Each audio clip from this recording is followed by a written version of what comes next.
зэвсгэр хил хязгаараа хамгаалж бас болно хэмээн Оросын талд шахалт үзүүлсэн тухай мэдээ баримт төв архивт байдаг. Тэгэхээр энэ хоёр мэдээ баримт хоорондоо холбоотой байж болох юм. Учир нь САТО мөн ийм амлалтыг монголчууд өгсөн байж болно шүү дээ.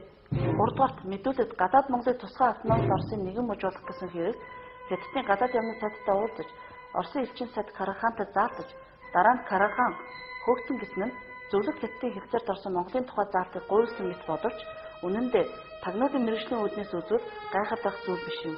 Оросын талын үнэн нүр царайг Хятадын талын өмнө илчилж тэдний хооронд үл ойлголцол бий болгож зөрөх үр дүнд хүрсэн ажиллагаа юм. Япон данзан баримтлах тухай болон байсаас альбесны бичиг баримт бүрдүүлсэн процедурт ямар бодлого байгааг дурдъя. Нэгдүгээр Япон данзан баримтлах монгол хэл дээрх төлөвлөгөөг ганц ерөнхий сургагч Дубровский батлаж гарын хэсэг зоржээ. Харин баримтлах төлөвлөгөөний орос хэл дээрх орчуулгыг альбесны төлөвлөгөө болгон дотоод хамгаалах газрын ерөнхий дарга намсраа гэж бичиж байгаад гарын хэсэг зурулсан.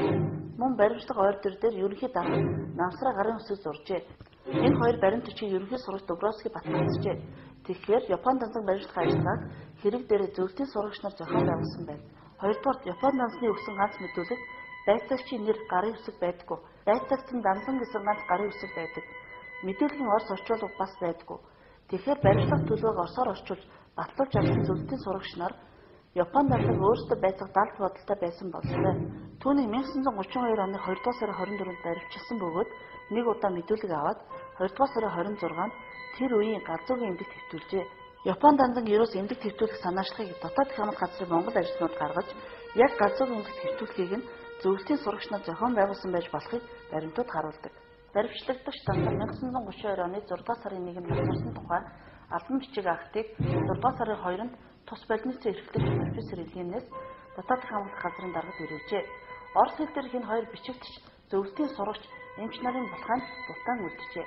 Тухайлбал данзангийн нас орсон тухай дотоод хамгаалах газрын даргад мэдгдсэн бичгтээ данзантай адилхан өвчнөөр нас орсон гэж хоёр хүний нэрийг дурджээ. Уг нь нас барагчийг далдан шинжилгээ хийж оршуулсны дараа үлдэх ёстой актыг 6 дугаар сарын 2-нд бичиж дотоод хамгаалах газрын даргад ирүүлсэн мөртлөө хэзээ оршуулсан гэсэн асуултад 6 дугаар сарын 4-нд оршуулахаар урьдчилан цаацсан гэж бичжээ. Орос сургагч нарч данзаны асуудлыг хэрэг болгон мандуулж монголчуудын эсэргүүцлийг улам хөлдөгсөнд орвол чимээгүй дарсан дээр гэж үзсэн бололтой. Япон данзаны хэргийг хэрэгсгүй болгож үлдсэн хөрөнгийг хэрхэх асуудлыг л тусгай комист оруулахад төлөвлөсөн 1932 оны 6 дугаар сарын 7-ны өдрийн бичгийг дотоод хамгаалах газрын ерөнхий дарга элдв очир ерөнхий сурагч Дубровскийн хамт баталжээ. Үүгээр ширнэн дамдан тайж Япон данзан нарыг хэрэг татаж баримтлахад татгалзсан хүн бол баталчрын элдв очир мөн гэж батлагдаж байгаа юм. 3 дугаар Япон данзаны хөрөнгийг албанд хураах хэсэг талаар дотоод хамгаалах газрын монгол ажилтнууд зөвлөлтийн сурагч нарын донд баг боловч хожимд ач холбогдолтой маргаан гарчээ.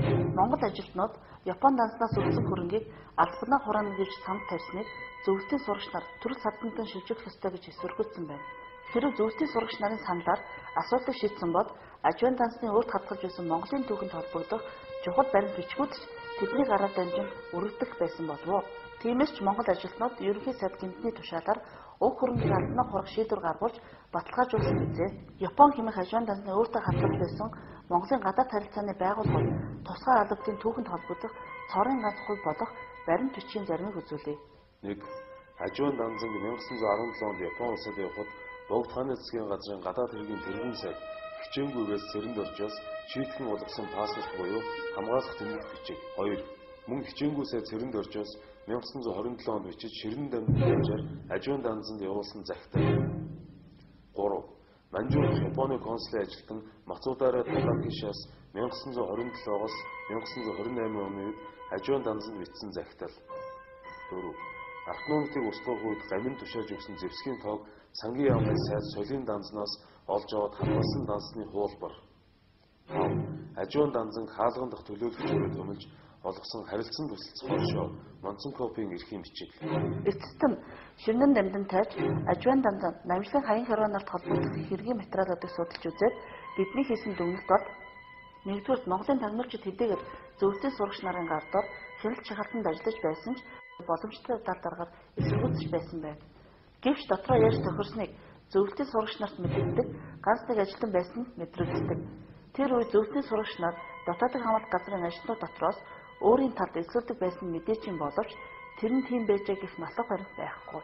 Хоёрдугаар зөвлөлтийн сурагч нарын хувьд Тухайн үед дотоодыг хамгаалах газраас гадаадтай харилцаа тогтоодог юмаа гэхэд найдвартай хэрэгжүүлж чадах, шилдэг шалгуулсан хэдэн тагнуурчдыг нь устгах явцдаа дотоодыг хамгаалах газрын ажилтнуудаас хийн яаж эсэргүүцэх судлан тэдний үгийг дагахгүй бол алуулна гэсэн айдас хүйцийг монголчуудын сэтгэл суулгаж 1937 онд эхлэх их авлах хялгадаа бэлтгэж байжээ.